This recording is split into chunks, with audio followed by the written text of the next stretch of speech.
This season has been a hard one, filled with much loss and grief, even as there have been, and I hope for you too, glimmers of hope and moments of sunlight. Back in April, we had a lament service, way back in April. And we named the losses we had experienced over the first 6 weeks of COVID-19. Now we are over 6 months in, and the losses have continued. Among us, Christ City, are stories of lost grandparents, mothers and fathers, cousins, aunts and uncles. We have lost ones who never even had the chance to take their first breath. Marriages and families have experienced fraying and falling apart. There have been the losses for us in schools and with rhythms and dreams of what we hoped this fall would look like. There are so many things outside of our control.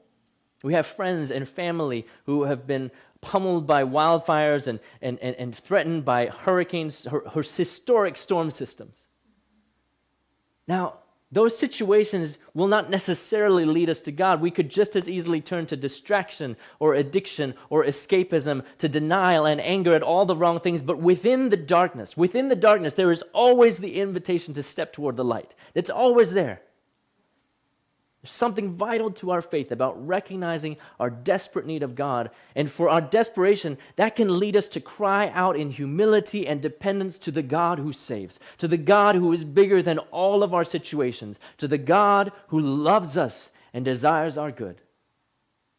Here then is the word of comfort. Why are the poor and the poor in spirit blessed? Because where God's image in human beings is most tarnished, most ground in the dirt, most mistreated, most in need, it's important to make a fuss about it, which is what God does. Because that's who God is. So blessed are the poor in spirit already, for theirs is already the kingdom of heaven. Because God already dwells with them, because God already sees them, because God is already working to deliver them. Let me offer then that word of comfort that this beatitude brings to those in desperate need. I don't need to lay out all of the situations encompassed in our body among those who are watching and listening. You know who you are. You know who you are.